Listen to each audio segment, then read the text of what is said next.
Hi, this is Shawn. Hi, Shawn. This is Dina. How are you? I'm a peer that has been referred to you.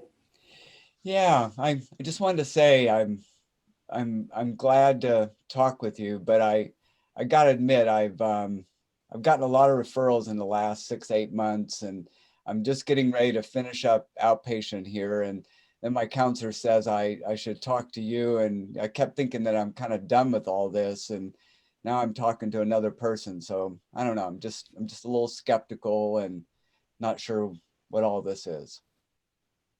Oh, I think I can understand that. So let me have a moment and just kind of explain who I am and what my role is in all this. Okay. So I'm a peer, and what that means is I have a similar or shared lived experience in navigating mental health and substance use, co-occurring disorders. I like to call it the umbrella of life Okay, because a lot of us are navigating this. okay. Um, as a peer, I understand that in all these different arenas where we're navigating our recovery, we get dissected and we get parted out when we're whole people. And so, as a person who's navigated some of this, I can walk with you, not tell you what to do, but just walk with you as you discover what you need for yourself. So what do you mean So, navigate? What's that? What does so navigate as mean? as we discover and uncover, the things that you might need to work on or focus on, what you just might need to be heard about. So whatever you need to talk about, there's certain arenas we can't dive into, right? The therapeutic stuff, but the day to day stuff, we can talk about and maybe even see if we can come up with some plans and ideas of how to work through some of those issues that might create obstacles. Yeah. So I don't have to do this. You don't have to. You don't have to. But the more people we have in our recovery network, the Yeah. less likely we slip through the cracks. So, I encourage it, Yeah. and we can never have enough support, you know, when we're navigating recovery. So how long does it last? I mean, is it, week, month? What? That's really up to you because you determine what your want is out of this. But I'll tell you, I'm more than willing to meet with you a couple times a week. We could do these types of calls, a Yeah. couple of times a week. We could do it just once a week. It's really your call. But I'm here to be a support to you, however that looks like for you. So what are the topics I can talk about? I mean, what's fair game here? We can talk about breakfast and how the kitchen becomes a disaster. We could talk about maybe some of the things that are creating obstacles and barriers in your recovery. We could talk about relationships. We can talk about the things that we do to take care of ourselves. All right. Okay. Well, it sounds like it's not real pushy. I mean, I've been going to the 12-step programs and they seem to be really pushy, get a sponsor, work the steps, and I feel like everybody's kind of pushing me around, and I really don't like being pushed around. And it sounds like this is more kind of like my choice and, somebody that, just sort of support me, but not really tell me what to do. Is that about right? That is exactly what it is. This is driven by you at your speed, in your direction. You are totally directing the path of this engagement right here. Um, All right. I'm not here to give you direction or to condemn you for anything that might happen. This is Yeah. all learning process. And there is no fault in learning, this Yeah. is how we grow. Yeah. So I'm Yeah. just here to grow with you. Yeah, it kind of sounds good and a little scary at the same time. It's like because there's a lot of things I got to do, and In particular, I'm at my parents' house still, and I really, I'm too old to be living at my parents' house. And they're cool, they're great, and they gave me a place to live while things were rough, but I got to get out of here. And the way to get out of here is get back to work. I gotta get back to work. So that's kind of the stuff that's on my mind these days.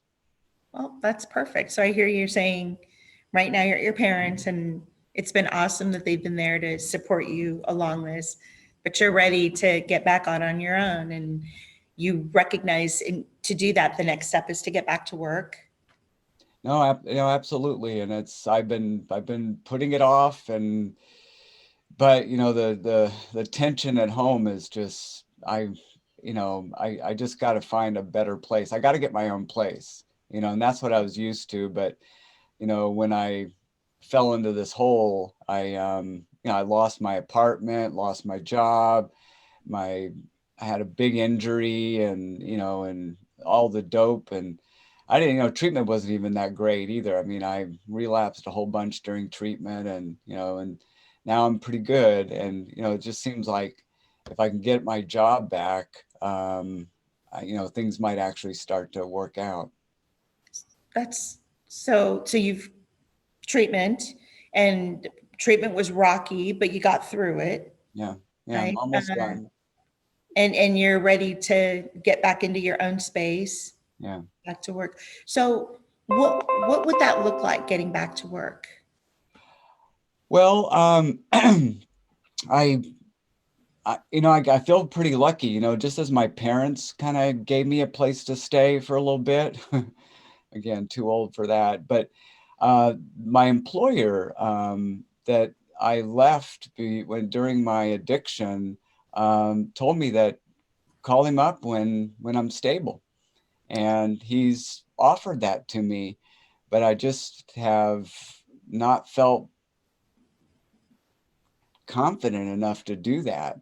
And so, I mean, I feel really lucky. Somebody offered me, a hand, and I've just not been able to take it yet. So that's kind of where I am. Yeah, I think that sounds understandable. That going through the process of having what looks like, a well organized, perfect life, and then hitting the thing that creates all this chaos and throws the whole world upside down. Yeah. That's a huge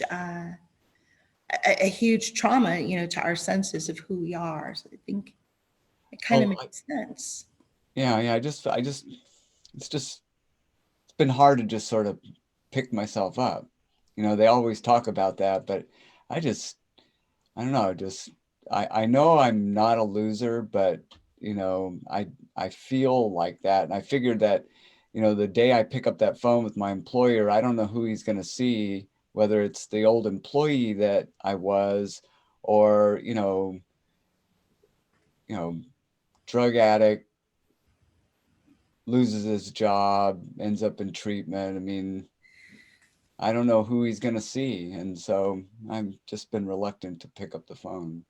Yeah, yeah. I think that kind of makes sense. That insecurity of the unknown can really hold us back. So I want to ask, how we can, like, maybe flip this dialogue.